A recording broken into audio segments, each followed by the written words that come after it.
Hello there. Today, I want to talk about more tax planning and tax planning in regards to charitable giving. Okay?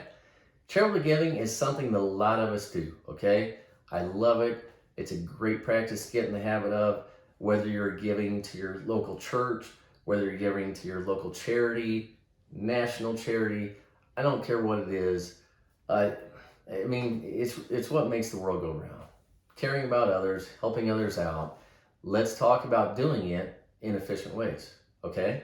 So in retirement, it doesn't necessarily have to be retirement, but most people I talk to doing this are closer to retirement.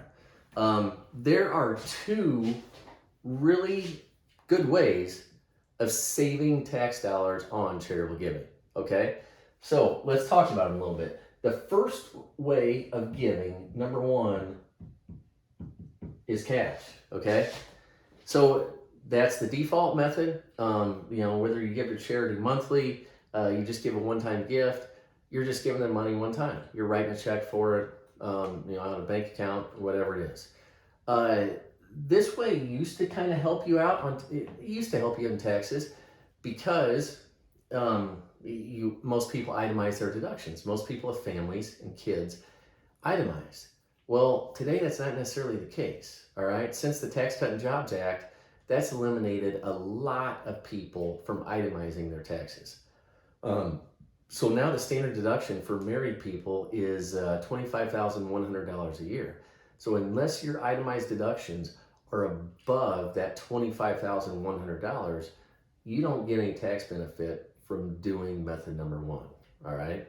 And itemized deductions are things like state and local taxes, which are going to include your real estate taxes and state taxes. Those are the two biggest ones there. Then it's going to include interest on a mortgage and charitable giving.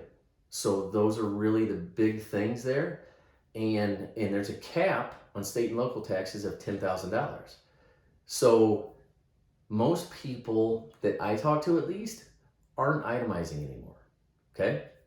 So therefore, they get no tax advantage from giving to charities out of cash, which stinks. I mean, people are still giving, yet it'd be nice to get a benefit from it if you can. So what are ways you can get a benefit? Two is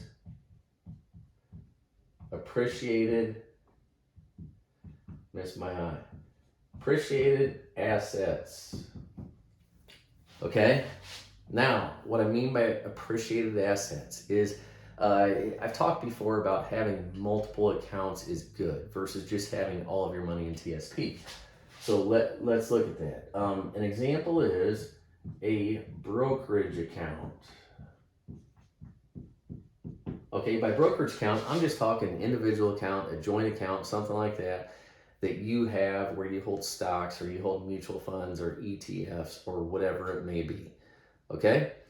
So, in that brokerage account, let's say you have position 1, 2, and 3. Okay, this one you bought for $3,000. This one, let's say you bought each of them for $3,000.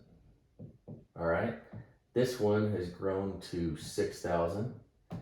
This one has grown to, let's say $10,000. And this one is down to $2,000. Okay? And let's say this person wants to give $10,000 to charity this year. Okay? So can take method number one and give that out of cash. All right? And you get no tax benefit for it. Or you can go with method number two and gift appreciated assets. Okay? And what that looks like is I'm going to look at my brokerage account and I'm going to see, okay, what positions do I have gains in? All right? Now keep in mind, you have to have held these positions for 12 months or longer in order to do this. But let's assume each of these positions has been held for 12 months or longer. This one here is at a loss. Okay? So I'm not going to gift that one. I may want to look at tax loss harvesting with that position. This one, both of these have a gain. Okay?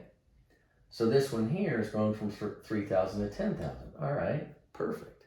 That's about the amount that I want to give is 10,000. So what I can do is I can gift this 10,000 to a charity, And what happens when I do that is I can still deduct the $10,000, okay, just like I can the cash. Now, again, if I'm not itemizing, it may not give me any benefit to do that.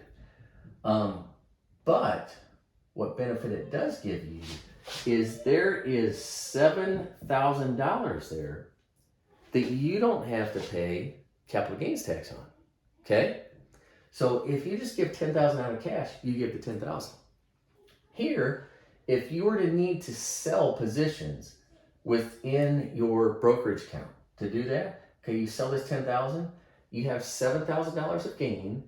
So if you're still working, you're going to be, I'm going to say at least in the 22% tax bracket, 22, 24, whatever it may be. So in that case, at a minimum, you're going to pay 15% on that $7,000. Okay, 15% long-term capital gains tax. All right, which means you're going to lose just over $1,000. Okay, so I believe that's $1,050. Okay, so if you gift that to a charity, all right, you save $1,050 by doing that. Okay, you do not have to pay the long-term capital gains on it, and then the charity, they don't have to pay the gains either. So it works out great for both of you. All right, this is a great way of getting, and you don't have to be retired to do this. I find a lot of people that are retired do it. However, if you've been investing money into a brokerage account, it could very well be a good fit for you at the age of 30, 40, 50, doesn't really matter. All right, now let's look at option number 3. Okay, number 3 is what we call a QCD, Qualified Charitable Distribution, is what that is. Now, to do a Qualified Charitable Distribution, you have to be age 70 and a half or older, okay? Age 70 and a half or older. So, you reach age 70 and a half or older, and again, let's just say you're giving $10,000 a year to charity, all right? Typically giving out of cash, but at age 70 and a half and on, what the IRS allows you to do is to take that $10,000 out of an IRA and not pay taxes on it. Okay? You can get that money directly to a charity out of an IRA and you don't pay taxes on it. Now, the other beautiful thing about this method is that can also count as your required minimum distribution. Now, at age 70 and a half, you don't have an RMD yet, but once you reach 72, you do, okay? So if you're doing this to count as your RMD, you want to do it first thing in the year before you take other distributions. Otherwise, if you don't, you're gonna create a headache for yourself. So make sure you do it first, but this is a great way to reduce RMDs, to reduce taxes that you pay because you're taking that $10,000 out without paying taxes on it. All right. So that's really it. Okay. This is a couple of great ways to save extra tax dollars on gifting to charities. Okay. For most of us, it's something we're gonna do anyway. So why not take advantage of the tax laws that the IRS gives us and get an additional benefit doing that in form of tax dollars. So you can gift out of cash. Remember, no benefit there if you don't itemize. You can gift appreciated assets. Okay, in our example here, gifting $10,000, which we have $3,000 of basis in, 15% capital gains rate. So we're saving $1,050 by doing that.